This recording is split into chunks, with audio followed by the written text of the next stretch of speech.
A lonely executive lives in a luxurious apartment, surrounded by silence and 3 babies he barely recognizes. After an intense argument with his ex-wife, he suffers a fall and decides to pretend to be unconscious. While listening in secret, he discovers painful truths about himself and about who truly cares for his children. But in the nanny's sincere tears, revealing secrets from the past, he finds the chance to change everything. If you enjoyed this story, don't forget to subscribe to our channel and let us know what city you're watching from. Now on with the story.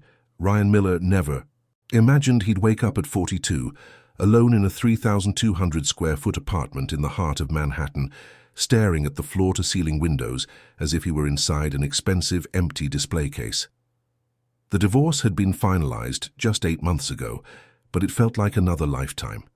Jessica, his ex-wife, had taken the curtains, some of the furniture, half of the memories, and nearly all the patience he had left. What remained was a heavy silence, the kind you can't break with music or television, the kind that demands another person's presence. But Ryan didn't have time for people. He had time for meetings, reports, contracts, business trips, decisions that moved millions of dollars from one account to another. That was what he knew how to do, what he had always done, and it was what he clung to every morning to keep from thinking about the void his apartment had become. His alarm always went off at 5:30. He'd get up, shower, put on an impeccable suit, drink a strong black coffee, and check his emails on his phone as the elevator descended to the garage. The day followed a mechanical, predictable, efficient rhythm.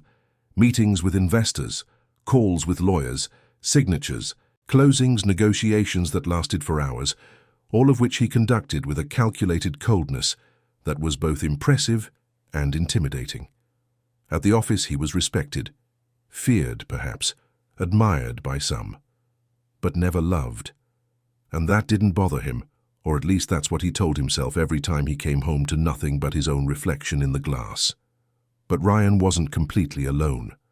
There were 3 little lives sharing that space with him, 3 lives born in the chaos of the divorce, 3 lives he could barely look in the eye without feeling a strange tightness in his chest, a mix of guilt, fear, and something he refused to call love.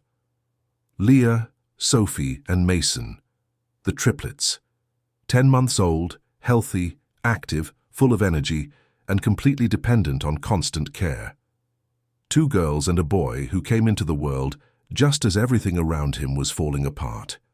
Ryan remembered the delivery room, the bright lights, the doctors all talking at once, Jessica screaming, the babies crying one after another, and the feeling that he was watching it all from the outside, as if it wasn't happening to him.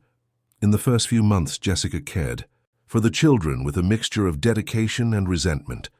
Every diaper change seemed like an invoice. Every sleepless night became an argument in the fights that grew more and more frequent. She demanded his presence, his attention, his help. But Ryan always had an excuse, an urgent trip, a meeting that couldn't be postponed, a problem at the company that only he could solve. Eventually, the relationship crumbled completely, and Jessica left, taking her own life with her, but leaving the triplets behind. Not because she didn't love them, but because she knew that having them was the only way to remain financially tied to Ryan. It was pure, cold, painful strategy, and it worked. That's how Julia entered their lives, a 25-year-old woman from a small town in West Virginia, with a past marked by losses she carried in silence. Her parents had been taken from her suddenly, in a car crash on the highway between one town and the next, when she was just 19. Overnight, she was alone in the world, no siblings, no home of her own, no idea what to do with the life ahead of her. She spent years bouncing from job to job, sleeping in rented rooms, saving every penny, holding back tears, trying to find a place where she could finally belong.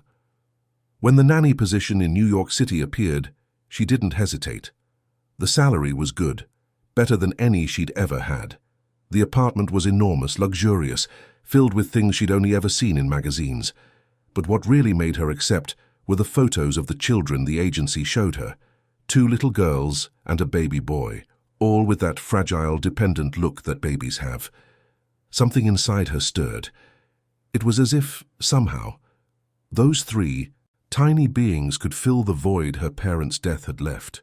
Ryan barely glanced at Julia the day she arrived. He was on the phone, gesturing, annoyed about something someone on the other end of the line had messed up.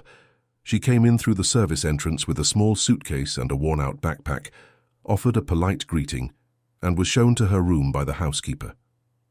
It was a simple but comfortable space, with a twin bed, a closet, and a window overlooking the service area. Nothing fancy, but for Julia it was more than enough. She put away her few clothes, took a deep breath, and went to meet the triplets. The nursery was upstairs, a large, well-decorated room with pastel-colored walls, light wood furniture, shelves full of imported toys, and 3 cribs arranged side by side. Leah was awake, staring at the colorful mobile spinning slowly above her. Sophie was sleeping on her stomach, her little face turned to the side, peaceful. Mason was crying softly, a tired whimper, as if he already knew no one would come quickly. Julia's heart ached. She picked the boy up, held him against her chest, and began to rock him gently, humming a lullaby her mother used to sing to her when she was little. Mason stopped crying almost immediately, as if he recognized somehow that here was someone who truly cared. That first night, Julia barely slept. She got up 3 times to check if the babies were okay, if their blankets hadn't slipped off, if the room temperature was right. Downstairs, Ryan didn't even notice. He was locked in his home office, answering emails late into the night, the glow of the computer screen illuminating his tense face. For him, hiring a nanny had solved the problem. Now someone was taking care of the children. He paid well for it, and he could stay focused on what really mattered, keeping the empire he'd built standing. Days turned into weeks, and weeks into months. Julia would wake up before sunrise, prepare the bottles, change the diapers, bathe the triplets, sing, play, and talk to them, as if they could understand every word. And maybe they could, because Leah always smiled when she heard her voice. Sophie would reach out her little arms asking to be held, and Mason would giggle whenever she made funny faces. Ryan saw all of this from a distance, always in passing. He'd come down the stairs in his suit, briefcase in hand, give a quick nod, ask if everything was okay, and leave before even hearing the answer. Julia would respond politely, maintaining the distance she felt was appropriate. After all, she was just an employee. But employee or not, Julia was the one who was there. She was the one who soothed their cries in the middle of the night, who rocked them when a fever spiked, who celebrated every small victory. It was Julia who saw Leah take her first wobbly steps, holding tightly to the edge of the sofa, while Ryan was in Washington, D.C., closing a deal. It was Julia who heard Sophie babble her first word, which sounded almost like mama, while looking directly at Julia, not at the biological mother who rarely visited. It was Julia who noticed that Mason was afraid of loud noises and started turning off the TV and speaking more softly whenever he was around. Julia treasured these memories in her heart, because she knew no one else was. Ryan never asked how their day was, never wanted to know if the children had learned something new, never sat on the floor to play. Jessica called occasionally, always to talk about money, never to ask if her children were well. And Julia, who had already lost so much in her life, held on to those 3 little ones as if they were the last thing she had left. Ryan sensed in a vague and distant way that something was wrong. Sometimes, in the middle of a meeting, he'd find himself thinking about the triplets. Other times, coming home late at night, he'd walk slowly up the stairs and stand at the nursery door watching. The 3 children sleep, so small, so vulnerable, so oblivious to everything happening around them. In those moments, he felt something he couldn't name. It wasn't exactly guilt. Maybe it was fear. Fear that one day they would grow up and not recognize him as their father. Fear that everything he had built, all the money, all the power, all the success, would mean absolutely nothing if he had no one to share it with. But those thoughts were fleeting. The next morning, the alarm would go off at 5:30 and it would all start again. Meetings, contracts, trips, and Julia would still be there, caring, loving in silence, filling the space that should have been his. Maria, the building's doorman, watched everything from a distance. She'd been working there for 15 years and had seen a lot. Families who arrived happy and left broken, couples who faked harmony in the elevator and screamed inside their apartments, children raised by nannies while their parents traveled the world. Whenever she saw Julia heading out for a walk with the triplets in their triple stroller, she'd offer a sad smile. She recognized in that young woman the same dedication she'd had with her own children. Except Julia was caring for children who weren't even hers, and the father, that serious man in a suit who came and went without looking at anyone, seemed not to even notice the three treasures he had at home. One day, Maria stopped Julia at the front desk. It was a hot summer afternoon, that heavy heat you only get in New York, when the sun beats down on the asphalt and seems to melt the whole city. Julia was coming back from the park with the triplets, sweaty and tired, but happy. Leah had found a small rock she believed was a treasure and wouldn't let go of it. Sophie had been fascinated by a dog that ran past. Mason had fallen asleep on the way home, lulled by the motion of the stroller. "Julia, you need to take care of yourself too," Maria said, with that motherly tone she had. "I see you here every day, always rushing, always with the children in your arms, always worried. But what about you? When was the last time you went out by yourself, talked to someone, thought about you?" Julia smiled, but it was a tired smile. "I'm fine. Maria, the kids need me." "Everyone needs someone, honey, but you can't just erase yourself for other people, not even for three little angels like these," the doorman said, gently stroking Sophie's cheek. Julia thanked her and headed for the elevator, but the words echoed in her mind. It was true that she had no life of her own. She had no friends in New York, didn't go out, wasn't dating, did nothing but care for the triplets. But that's what kept her going. It's what gave her days meaning. After losing her parents, after spending years feeling invisible in the world, she had finally found a place where she was needed, where three little lives depended on her, and that, as exhausting as it was better than the emptiness she had before. That same night, after putting the triplets to bed, Julia went downstairs to get a glass of water from the kitchen. Ryan was in his office, as always, but the door was ajar. She could hear his voice on the phone, the tone rising steadily. It was Jessica, obviously. Whenever he spoke with his ex-wife, the conversation ended in an argument. Julia tried to pass by, quickly without making a sound, but she overheard a few phrases. "They're not bargaining chips, Jessica, they're our children." "No, I'm not going to agree to that. You already get enough in child support. Stop using the kids to blackmail me." Julia felt a tightness in her chest. She knew the triplets were caught in the middle of a war they hadn't asked for, and she knew that in the end, the person who was truly on their side was neither their father nor their mother, but her. A stranger who had become the most important person in their lives. And that was both comforting and terrifying. She went back to her room, lay down on her bed and stared at the ceiling. She thought about her parents, about how much she missed having someone who simply, truly cared. She thought about how Leah, Sophie and Mason would never have that if they depended only on Ryan and Jessica. And she thought about how she, without realizing it, had become the only constant in their lives, the only real presence. Downstairs, Ryan slammed the phone down so hard he nearly broke it. He was exhausted from the fights, the demands, the feeling of constantly being judged and found wanting. He stood up, left his office and paused in the foyer, looking up the stairs that led to the second floor. He thought about going up, about seeing the triplets sleeping, about just standing there and watching them the way Julia sometimes did. But he didn't. He went back to his office, picked up another report to review, and dove back into his work. It was easier to deal with numbers than with feelings, until one night, everything changed. A night when Ryan, tired of yet another endless argument with Jessica on the phone, came down the stairs distracted, lost his footing, and felt the world spin around him in a way it never had before. And it was in that moment of falling, both literal and symbolic, that everything began to transform. It was a Thursday, almost 10 at night, and the city below glittered with millions of lights that made Manhattan look like an inverted sky. Ryan was in his office as usual, but this time the conversation with Jessica had crossed every line. She wanted more money, she always wanted more, and she used the triplets as her primary weapon. She claimed she needed to hire another nanny to help when the kids stayed with her on weekends, though everyone knew Jessica rarely took the children. She said her apartment needed renovations to accommodate 3 children, though she lived in a 4-bedroom place and spent most of her time traveling. Every argument was a stab, every word a veiled accusation for everything that had gone wrong between them. Ryan gripped his phone so tightly his knuckles turned white.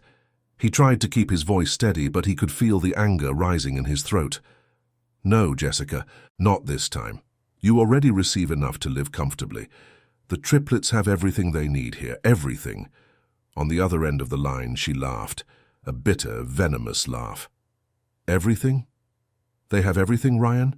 Do they have a father who's present? Do they have someone to put them to bed? Or do they just have a paid nanny pretending to be a mother because you don't have the guts to be a father?" The words hit their mark. Ryan hung up without another word and stood there, breathing deeply, trying to control the storm raging inside him. He knew Jessica was right, at least in part. He knew he was failing as a father, but knowing and admitting it were 2 completely different things. He grabbed the glass of whiskey on his desk, downed it in one gulp, and decided to go up to his room. He needed to sleep, to forget that conversation, to start over the next day as he always did. But when he opened his office door and walked into the foyer, he realized he was more shaken than he'd thought. His head felt heavy, his thoughts were spinning, and Jessica's words echoed like a broken record. He started up the stairs without paying attention to his own steps, his mind far away, lost in a labyrinth of guilt and justifications. It was when he reached the second-to-last step that it happened. His left foot missed its mark, it slipped, his body pitched forward, and for a split second Ryan felt the pure terror of knowing he was going to fall and there was nothing he could do to stop it. The impact was violent.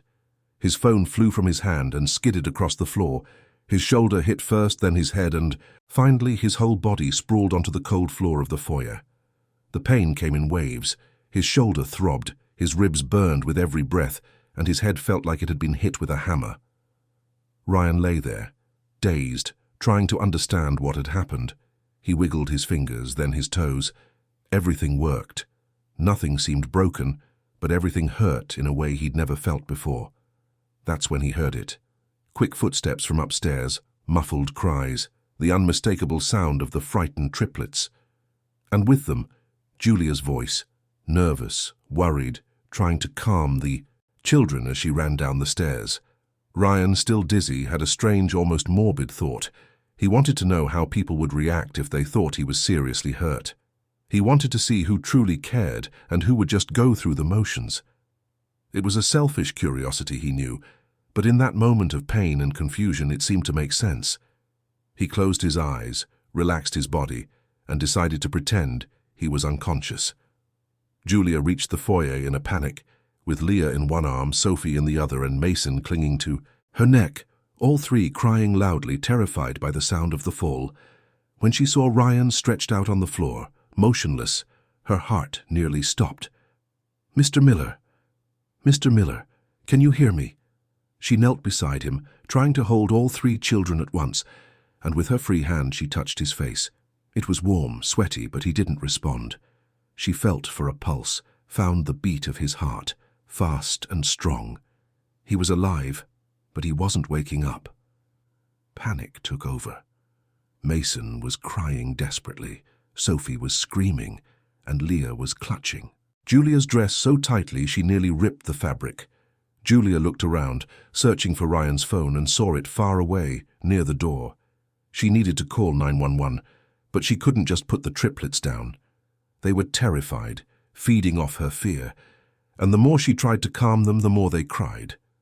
The weight of the 3 children was starting to ache in her arms, her back was burning, her knees were trembling, but she didn't let go. She couldn't. "Mr. Miller, please, wake up, please, I need you to wake up," she said, her voice choked with emotion. Tears began to stream down her face, wetting her cheeks, falling onto her uniform.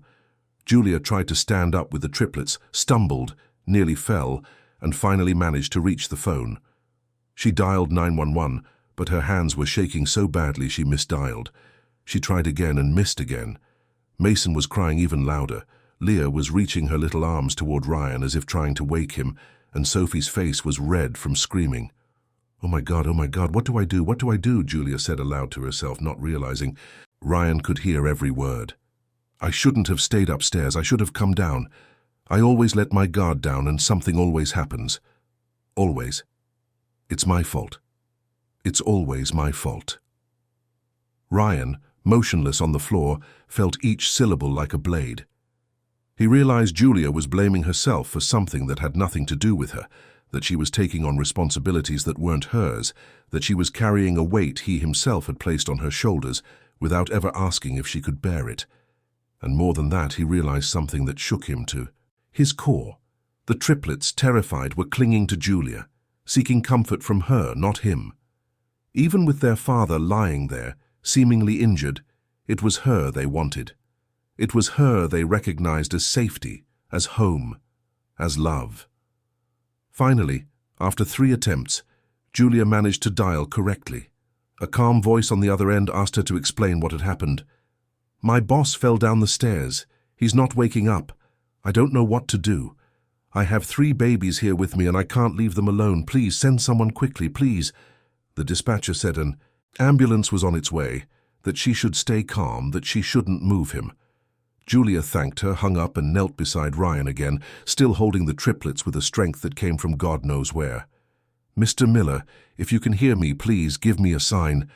Anything, I can't lose anyone else, I can't. Her voice broke, and the words that followed came out in an uncontrollable stream, as if she'd been holding them in for too long. I already lost my parents. I was already left alone in the world. I don't want to lose you all too. You're all I have, the children, you, this house, it's all I have. Ryan felt a tightness in his chest that had nothing to do with the fall. Julia kept talking, softer now, as if she were praying. My parents left home one normal morning. My dad had gone to get the truck fixed in the next town over. My mum went with him because she had a doctor's appointment. They said they'd be back before dinner. I waited. I made food, cleaned the house. I waited. But they never came back. The truck hit another vehicle, head on. The police said they didn't suffer, but I did. I've suffered every single day since. She wiped her face with the sleeve of her uniform, hugged the triplets tighter, and continued. When I came here, when I saw Leah, Sophie, and Mason for the first time, I felt like God had given me a second chance. A chance to take care of someone again, a chance to have a family, even if it wasn't really mine. I know I'm just the nanny. I know you're not my children. But I love these kids as if they were. I love every cry, every smile, every time they reach their little arms out for me. I save every moment because I know that one day I'll have to leave, and these memories will be all I have. Ryan, still with his eyes closed, felt something wet trickle from the corner of his eye. It was a tear. He couldn't hold it back. The raw, unvarnished truth was right there, spoken by someone he had always treated as invisible, as just another cog in the machine of his household. Julia wasn't just the nanny. She was the mother the triplets actually had. She was the constant presence, the safe harbor, the calming voice. And he, their biological father, was just a shadow rushing past, always too busy, always too distant. If you were in Julia's shoes, would you have stayed in that house, being treated merely as an employee, or would you have looked for another place where you were truly valued? Let us know in the comments. The wail of an ambulance siren grew closer, cutting through the night with its sharp, urgent sound. Julia stood up, adjusted the triplets, and ran to open the door. 2 paramedics entered quickly with a stretcher, equipment, and technical questions. They checked Ryan's vital signs, tested his reflexes, asked questions he didn't answer. They decided to take him to the hospital for tests.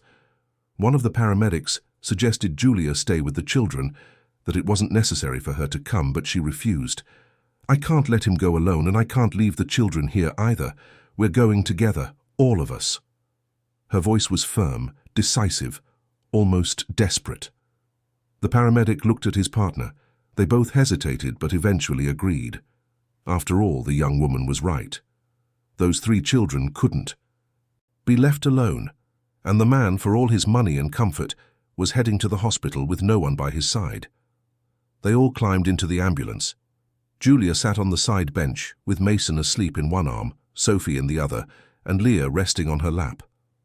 The exhaustion was visible in every line of her face, in her red-rimmed eyes, in the slumped posture of someone who had been carrying too much weight for too long. One of the paramedics offered to help hold the children, but she gently declined.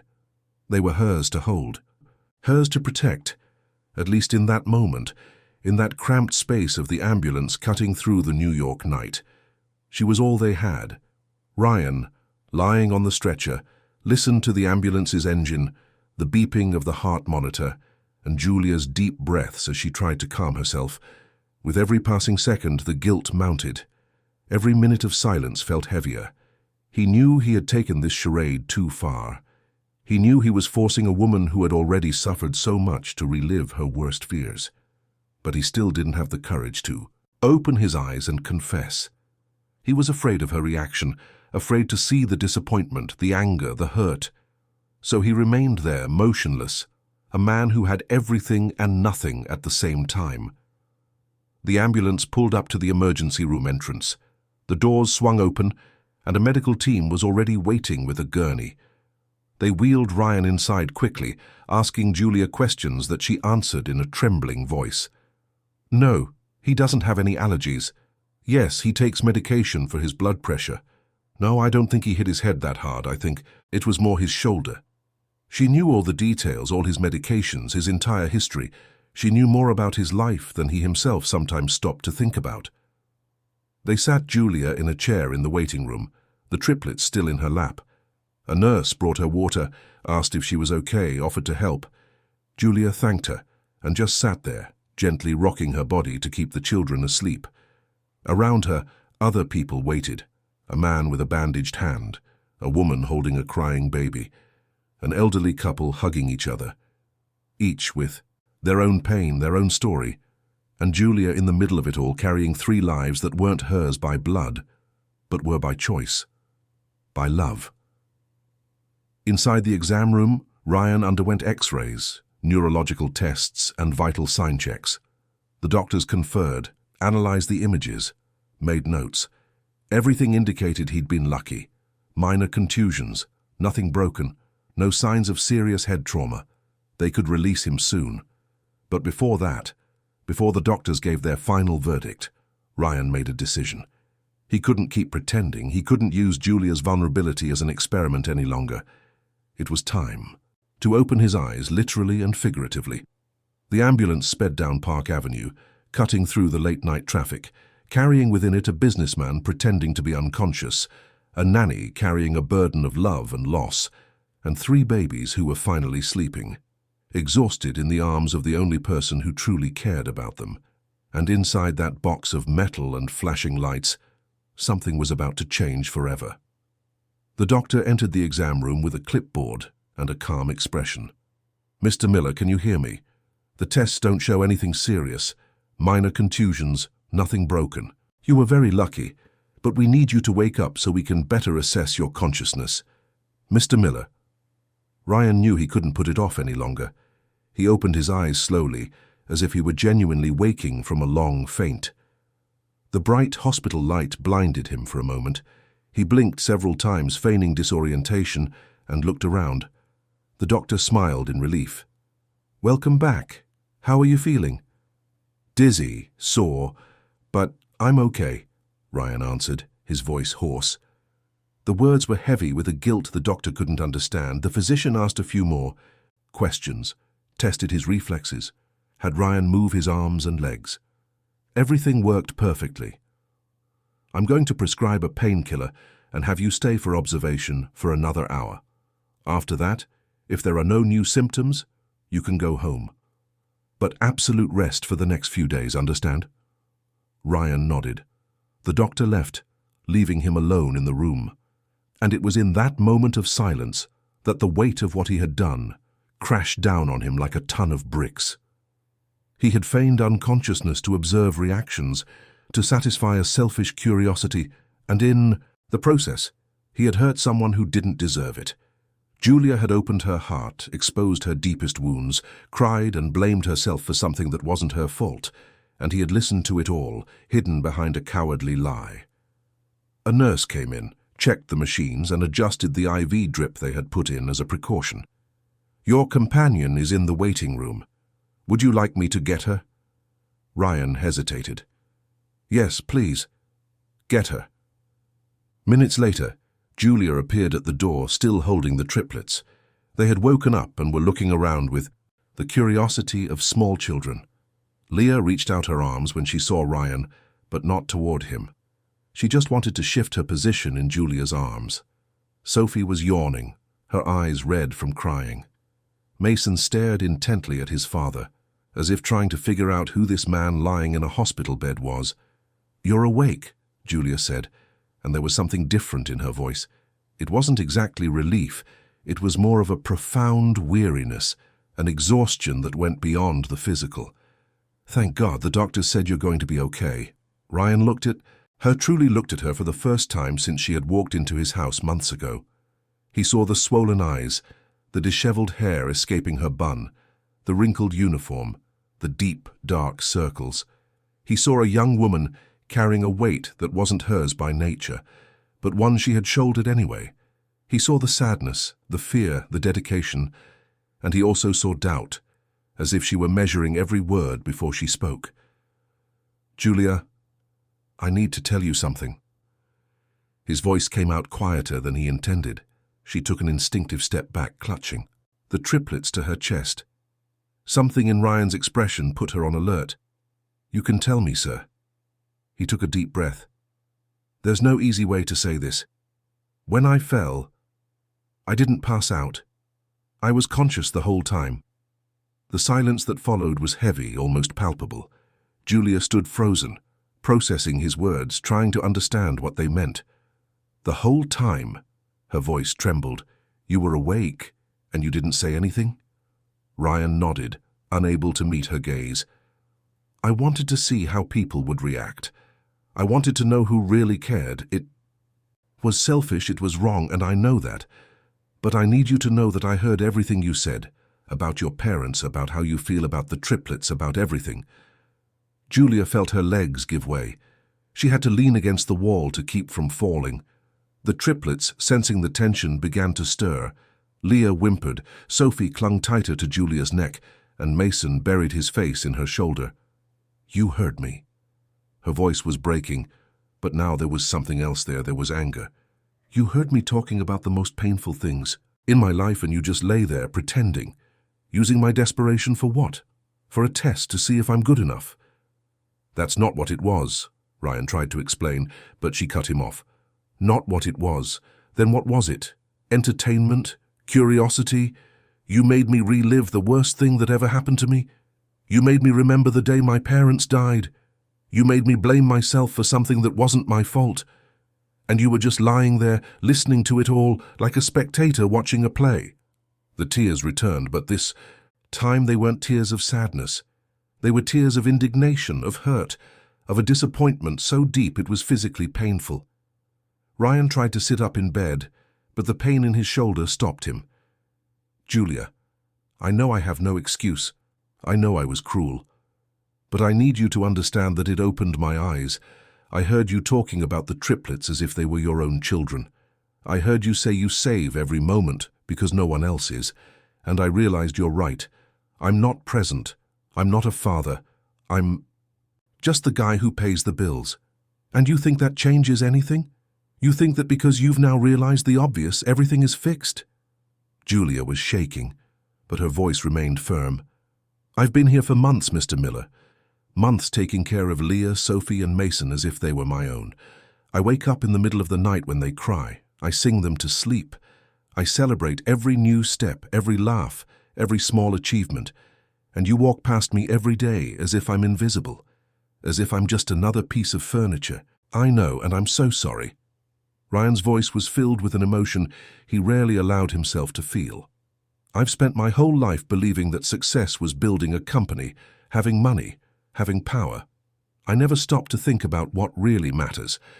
And you, who lost your parents, who knows the value of presence, you're teaching me that in the most painful way possible. I'm not here to teach you anything, sir. I'm here because I need a job, because I need a place to stay, because these 3 children need someone to actually take care of them, since neither their father nor their mother seems to want to. Julia turned to leave, but Ryan called out, "Julia, wait. I'm not asking for forgiveness because I know I don't deserve it, but I'm asking for a chance to try to be a real father, to be present, to learn from you what it means to care." She stopped at the door, her back to him. "And what do I get out of that, Mr. Miller? What changes for me? I'll still be the nanny.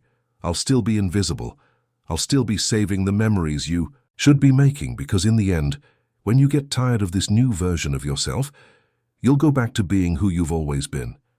And I'll still be here, loving 3 children who aren't mine, knowing that one day I'll have to leave them." "It doesn't have to be that way." Ryan tried to stand, ignoring the pain. "You're not invisible. You're the most important person in that house. The triplets love you. I saw it. When I was on the floor, they didn't look at me. They looked at you.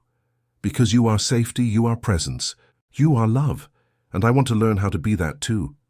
Julia turned, and Ryan saw a mix of emotions on her face that he couldn't decipher. There was hope there, but also suspicion. There was a desire to believe, but also a fear of being disappointed again.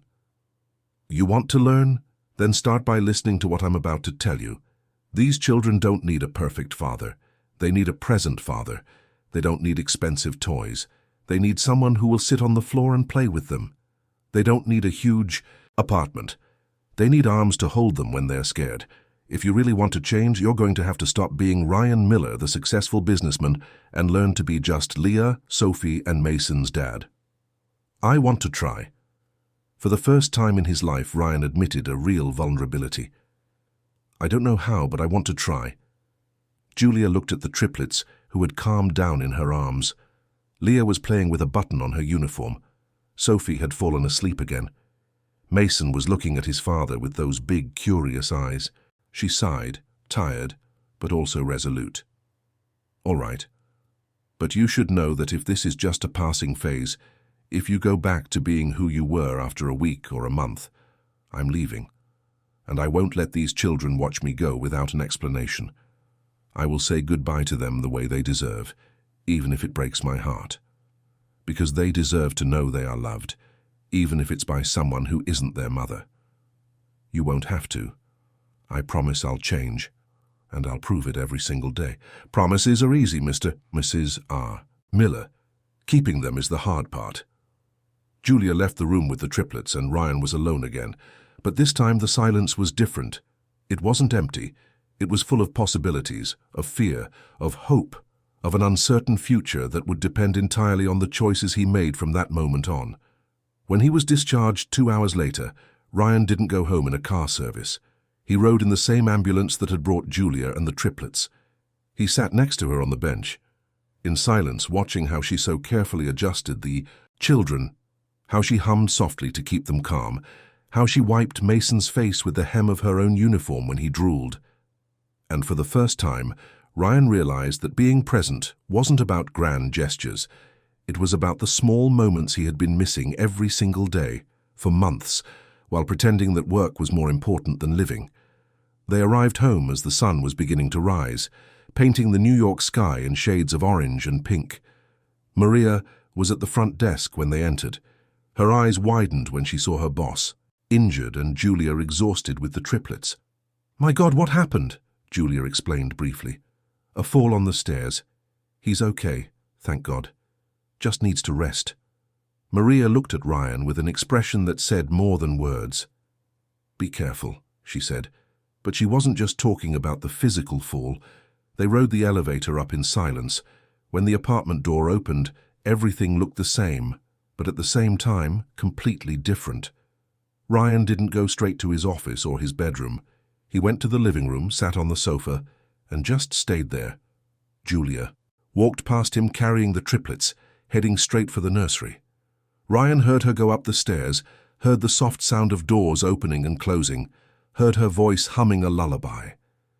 And he just sat there, listening, as he never had before. He didn't turn on his phone, didn't open his laptop, didn't think about meetings or contracts. He just sat there, present for the first time in a long time. After what felt like an eternity, Julia came downstairs. She had changed out of her wrinkled uniform into simple clothes, let her hair down, and washed her face. She looked exhausted, but there was a determination in her eyes that Ryan hadn't seen before. "They're sleeping. I'll make some coffee." Ryan stood up with difficulty. "Let me help." She turned, surprised. "You need to rest. The doctor said absolute rest." "And you do too," he retorted. "You've been up all night carrying 3 children, taking care of a boss who doesn't deserve half of your dedication. Let me at least make the coffee." Julia hesitated, but eventually agreed. They went to the kitchen together, and for the first time they stood side by side, doing something simple. Ryan reached for the coffee maker, but his hands were shaking. Julia watched, and when he nearly dropped a mug, she caught it. "Thank you," he said. They sat at the kitchen table, facing each other, with steaming mugs of coffee between them. The morning light streamed through the window. Ryan took a sip and broke the silence. "My father was a lot like me. A businessman, always busy. I grew up watching him from a distance, admiring his success, but never really knowing who he was. When he died 10 years ago, I realized I had no real memories with him. I just remembered him in a suit, always in a hurry, always saying we'd talk later, and later never came." Julia listened in silence, holding her mug with both hands. "I promised myself I'd be different," Ryan continued, "that when I had kids I'd be present. But when the triplets were born I panicked. I didn't know what to do with 3 babies who cried at the same time, who needed constant attention, who turned my life upside down. So I did what my father did. I dove into my work. Because work I understood. Children I didn't." "You're afraid of them," Julia said, not as an accusation but as an observation. Ryan nodded. "I am. I'm afraid of failing, of not being the father they deserve. And then I realize that's exactly what I'm doing. I'm repeating the cycle. The triplets are going to grow up and they won't remember me, they'll remember you." "There's still time," Julia said softly. "Leah, Sophie and Mason are 10 months old. They won't remember anything that's happened so far. All that matters is what happens from today on. If you really want to be present, you have a whole childhood ahead of you to do it." Ryan looked at her, and for the first time he felt something like hope. "Will you teach me?" "It's not about teaching," she replied. "It's about being. It's about waking up when they cry, even when you're tired. It's about playing on the floor even when you have important meetings. It's about holding them even when your arms are aching. It's about being there every day in the good times and the hard times. That's what being a father is. That's what real love is." Ryan finished his coffee, set the mug on the table, and looked out the window. Outside, New York was waking up to another day. Millions of people rushing, working, striving, and inside, in that enormous apartment that had always felt so empty, 3 children were sleeping upstairs, oblivious to all the transformations that were beginning to happen. Small, quiet, but profound transformations, the kind that really mattered. The first few weeks were the hardest. Ryan discovered that caring for 3 10-month-old babies was infinitely more complex than closing multi-million-dollar deals. Leah would cry whenever he picked her up, as if she could sense that his hands were strange, inexperienced, unsure. Sophie would refuse to eat when he was the one offering the baby food, turning her head away and searching for Julia with her eyes. Mason was more accepting of his father's presence, but only because he was easygoing by nature, not because he recognized him as a figure of comfort. Ryan tried. He would wake up in the middle of the night when he heard crying, but he always arrived too late. Julia would already be there, rocking, soothing, solving the problem. He'd offer to help, but she was so practiced that she did everything in minutes while he was still trying to figure out which baby was crying. In the first few days, he felt like giving up. It was easier to go back to his old routine, to leave everything in Julia's hands, to pretend he was trying, but that circumstances wouldn't allow it. It was on one of those mornings, just as he was about to grab his phone and answer the backlog of emails, that Julia walked into his office with Mason in her arms. The boy had just woken up, his hair still messy, his eyes half closed, a pacifier in his mouth. "He needs a diaper change," she said, holding the baby out to Ryan. "And I need you to do it by yourself. I'm not helping this time." Ryan felt a surge of panic. "But I've never changed a diaper by myself." "Then it's time you learned." Julia placed Mason in his arms and walked out, leaving them alone. Ryan looked at his son, who looked back at him with a curious expression. "All right, champ, let's do this together." He went up to the nursery, laid Mason on the changing table, and began the task. He opened the diaper, grimaced at the smell, cleaned him up as best he could, and grabbed a clean diaper. The first attempt was crooked, the second was too loose. On the third try, he finally managed something that seemed functional. Mason watched him the whole time, as if he were grading his father's performance. When he was done, Ryan felt a strange sense of satisfaction. It was a small thing, ridiculous even, but it was the first time he had managed to care for his son without help. He picked Mason up and went downstairs. Julia was in the kitchen preparing bottles. "I did it," he said with a shy smile. She looked at him, then at Mason, and smiled back. "Congratulations. That's the first of thousands to come." The days went by, and Ryan learned. He learned to recognize the different types of cries: hunger, sleepiness, a dirty diaper, fear, pain. He learned to rock them the right way with smooth, steady movements. He learned the lullabies Julia sang and started singing them too, even though he was off-key and forgot the words. Leah, Sophie, and Mason began to get used to him.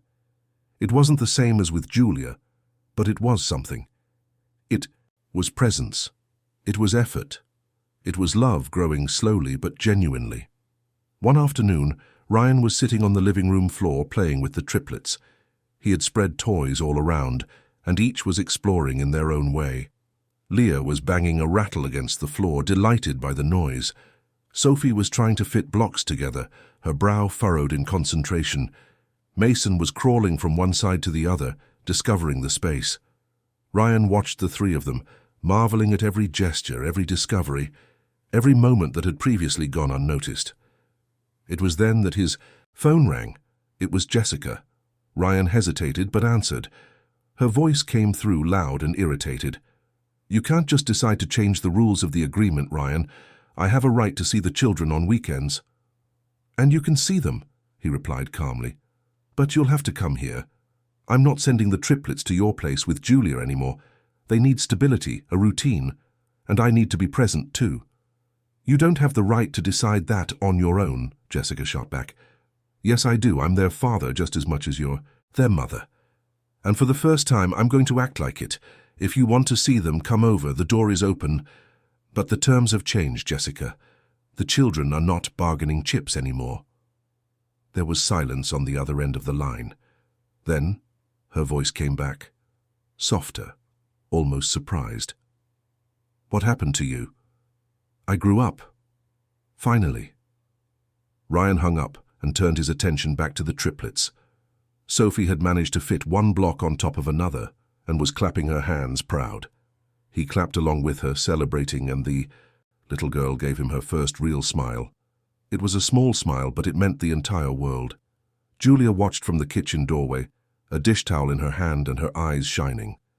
She was seeing the transformation happen, day by day, gesture by gesture, and even though she knew it meant she wouldn't be as indispensable anymore, she felt a genuine happiness. Because in the end, what mattered most was the well-being of Leah, Sophie, and Mason. And they were finally getting a father. Weeks turned into months. Ryan completely restructured his life. He delegated more responsibilities. At work, hired trustworthy people to take over tasks he once thought only he could do, and started coming home in the mid-afternoon.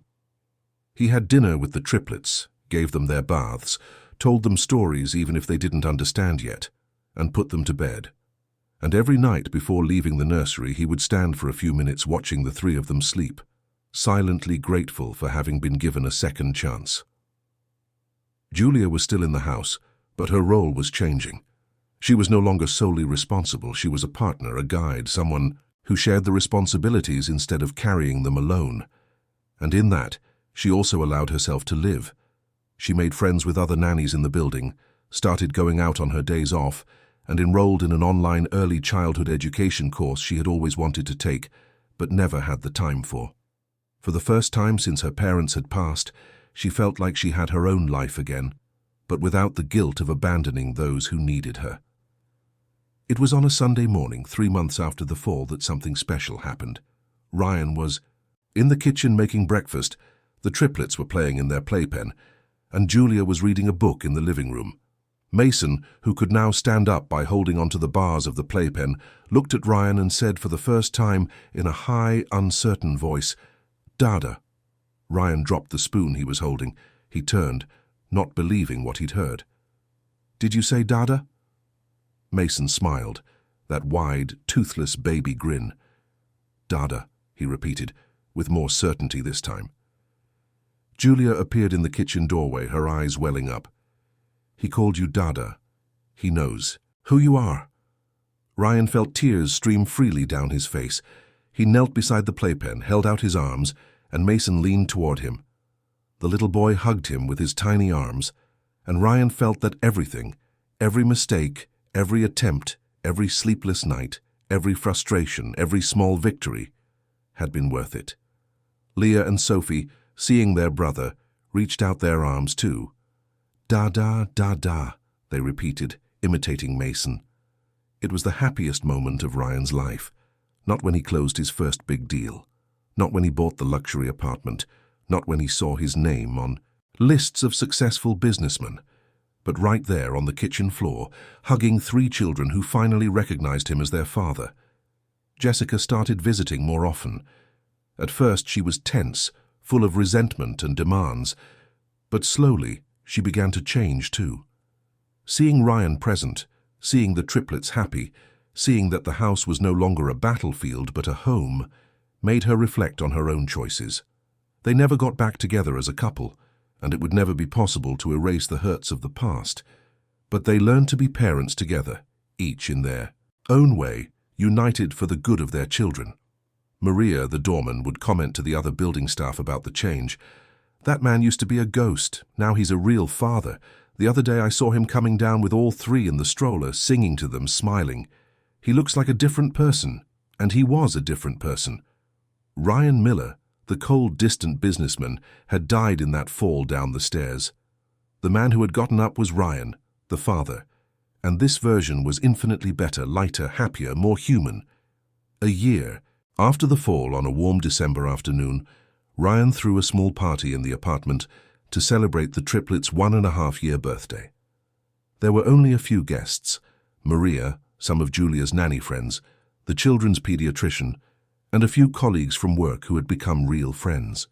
Jessica was there too, holding Sophie on her lap, talking animatedly with Julia about schools and activities for the kids. Ryan watched it all from a distance, with Mason in one arm and Leah in the other. The house was full of life, of laughter, of the organized chaos that only small children can create, and he thought about how this place, which was once just glass, silence, and loneliness, had transformed into a real home. Julia approached him with a piece of cake. "For the best dad I know," she said with sincerity. Ryan smiled. "I'd be nothing without you. You taught me what I needed to learn most. I only showed you the path. You were the one who decided to walk it. And look where we are." She made a sweeping gesture, indicating the party, the children, the joy. "We've come a long way," Ryan agreed. "But there's still a long road ahead. Many more birthdays, many more parties, many more sleepless nights, many more discoveries. And I'll be here for all of them," Julia promised, "because you've all become my real family, the kind I always wanted to have again. You were always family, Julia, from the very first day. It just took me too long to see it, but I see it now, and I'm not looking away again." That night, after everyone had left, after the triplets were put to bed, Ryan stood in the nursery watching them. Leah was sleeping on her stomach, Sophie was hugging a teddy bear, and Mason's pacifier had fallen out beside him. 3 small, fragile lives, but full of love and potential. 3 reasons to wake up every day. 3 chances to get it all right. Ryan left the room, turned off the light, and went to his own bedroom. But before he went to sleep, he picked up his phone and wrote a note to himself, something he wanted to always remember. Success isn't measured by what you build, but by who you become. And the greatest thing I've ever built is Leah, Sophie, and Mason, and the family we've managed to be together. Dear listeners, we hope the story of Ryan, Julia, Leah, Sophie, and Mason has touched your heart. If you were moved by this journey of transformation, by this second chance to love and be present, hit the like button, subscribe to our channel, and tell us in the comments what part of this story resonated with you the most. Was it Julia's courage, Ryan's change, the unconditional love for the triplets? Every day, we bring you intense stories like this one, stories that reveal the deepest side of the human soul, that speak of loss, new beginnings, and the power of true love. We'll see you in the next episode.